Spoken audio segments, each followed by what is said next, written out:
Denis Jacob, bonsoir. Vous êtes Bonsoir. secrétaire général du syndicat Alternative Police CFDT. Hier, un homme de 40 ans a attaqué au marteau l'un des vôtres en hurlant « Ça c'est pour la Syrie ». C'était sur le parvis, on voit des images de Notre-Dame.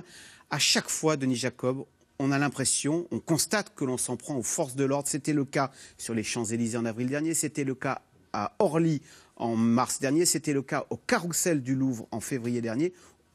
Vous êtes devenus, vous, les agents de l'ordre, une cible, un chiffon rouge pour les terroristes? Oui, tout à fait, mais permettez-moi tout d'abord d'adresser un mot de soutien et de prompt rétablissement à mon collègue qui a été légèrement blessé hier sur le parvis de Notre-Dame. Fort heureusement, c'est une blessure légère, il est sorti de l'hôpital. Naturellement, il y a l'après-coup, comme tout être humain, naturellement psychologique, et donc ils seront suivis par la suite par les services médicaux. Oui, on est la cible, mais je crois que malheureusement, c'est un secret pour personne aujourd'hui. Nous avons eu, il y a plusieurs mois, un appel très clair de Daesh à viser tout ce qui représente l'autorité de l'État français et notamment les forces de sécurité, plus particulièrement les policiers. Donc les policiers le savent et vivent au quotidien avec cela. Avec la peur, c'est difficile donc pour les policiers qui se rendent, c'est une question, avec la peur au ventre et pour leurs proches éventuellement? Alors, j'irai pas à dire jusqu'à la peur au ventre parce que un policier est là pour assurer... On s'habitue ou pas? On s'habituera jamais, parce qu'on n'est pas à l'abri, malheureusement, d'avoir un fou furieux comme hier sur le parvis de Notre-Dame. On est obligé de vivre avec. Nous sommes des professionnels de la sécurité et nous devons assumer notre rôle. Bien évidemment, il y a des craintes pour nos familles. On a eu l'exemple malheureux dans les Yvelines. À Magnanville, il y a Magnanville, voilà. Printemps dernier, oui, tout à il y a fait. un an. Et bien évidemment, on s'aperçoit que les fonctionnaires eux-mêmes ne sont pas à l'abri, mais leurs familles non plus.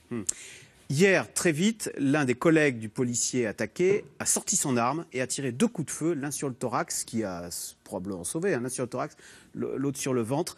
Ça veut dire que maintenant, en permanence, les policiers se tiennent prêts à dégainer. Est-ce que c'est nouveau, ça? Autrefois, vous ne vous serviez jamais de vos armes. On se demandait même s'ils étaient chargés. Alors, on est dans un cas de figure très particulier. Vous le savez, nous sommes sous l'état d'urgence.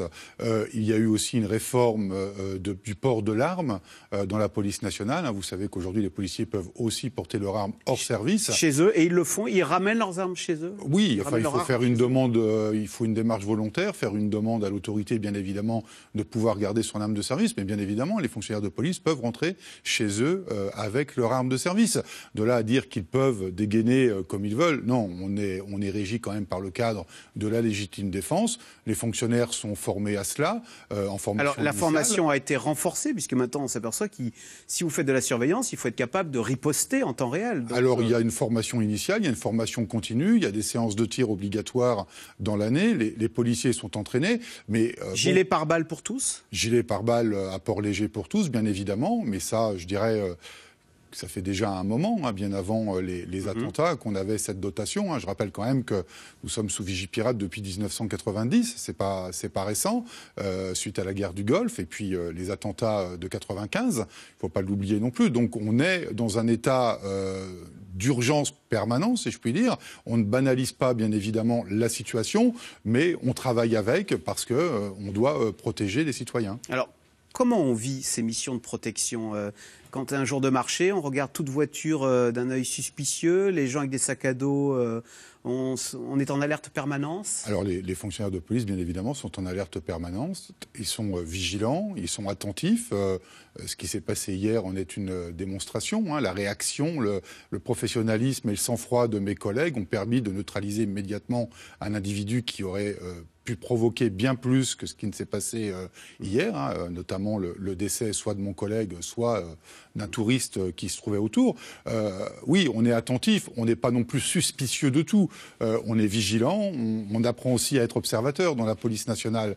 Donc on fait attention. Est-ce qu'il n'y a pas des gens qui le prennent mal en disant « mais pourquoi vous me suspectez moi, qu'est-ce que j'ai fait, etc. » Suspectez plutôt quelqu'un d'autre? Alors ça peut se produire, mais je pense que la population est très compréhensive et très attentive à l'action des forces de sécurité, mais je pense à mes collègues gendarmes et aux militaires dans le cadre de l'opération Sentinelle. Vous diriez que l'image, que le regard que porte sur vous la population a changé? Autrefois, la police était souvent associée à répression, elle est aujourd'hui associée à protection, et c'est un revers heureux, enfin quelque chose de positif? Je ne pense pas qu'il y a eu un changement dans la population, parce que depuis des décennies, on a eu des enquêtes, je me souviens de celle de 1994, où on avait plus de 90% de la population qui soutenait sa police.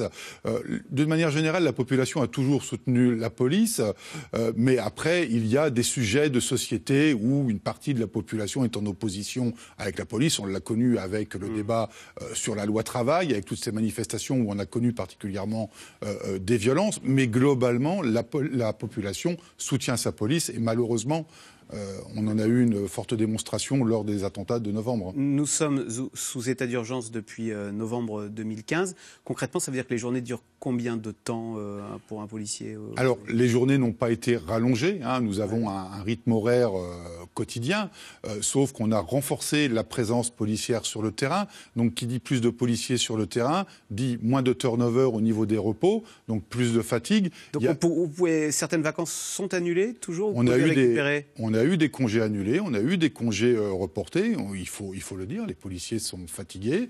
Ils sont sur le pont depuis plus de 2 ans maintenant.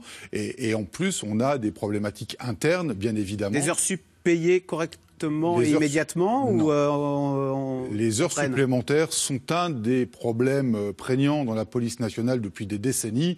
On comptabilise à peu près aujourd'hui 24 millions d'heures supplémentaires non prises, non rémunérées.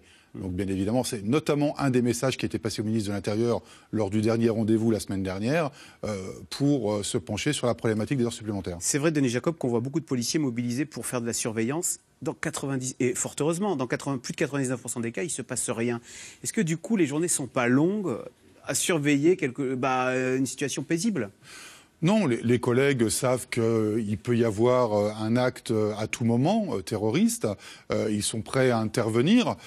Mais il est vrai que derrière cette présence permanente sur le terrain, cet affichage je dirais, professionnel, derrière, il y a tout un tas de problématiques internes à la police nationale qu'on n'élucide pas aujourd'hui, qu'on ne règle pas. Comme les moyens matériels, les conditions de travail. Les voitures à 300 000 km, c'est vrai ça ? C'est vrai, c'est malheureusement vrai, en trop grand nombre encore. Alors je ne dis pas qu'il n'y a pas eu des efforts faits par le précédent gouvernement. Il y a eu des choses de fait, mais malheureusement aujourd'hui, ceux qui sont encore le parent pauvre des moyens qu'on devrait leur mettre à disposition, c'est ce qu'on appelle la police d'urgence, les primo-intervenants, ce qu'on appelle le service général chez nous. Les effectifs, on dit qu'il va augmenter. Est-ce que la police suscite toujours des vocations, ce qui fait que les effectifs vont finir par arriver ? Oui, alors on a eu un élan de vocation, malheureusement, une nouvelle fois pendant les attentats, où on a eu une recrudescence de candidatures. De là à dire qu'on va recruter tous les ans des milliers et des milliers et des milliers de policiers, ça ne règle en rien le problème interne à la police. Bien évidemment qu'il va y avoir des renforts, parce qu'on n'a pas fait les réformes, on n'a pas anticipé les réformes nécessaires dans la police nationale. Donc il y a une situation de fatigue où il faut apporter une bouffée d'oxygène à mes collègues, et ça va se ressentir avec les quelques milliers de collègues qui arriveront en 2017, comme ça s'est produit en 2016 également. Mais il faut réformer la police nationale, tant sur les structures que sur les missions. C'est par là qu'on arrivera à mutualiser, à rationaliser l'emploi de nos effectifs. Alors, en tous les cas, c'est bien la preuve que la police suscite des vocations et donc elle véhicule une image positive au sein de la population. Tout à fait. Merci beaucoup, Denis Jacob, d'être venu nous apporter votre témoignage, donc secrétaire général du syndicat Alternative Police CFDT. Merci. Merci beaucoup. Vous restez avec nous tout de suite. Caroline Roux, c'est dans l'air. Emmanuel Macron veut-il dynamiter le code du travail, comme certains l'accusent ? En quoi consistent les accords d'entreprise ?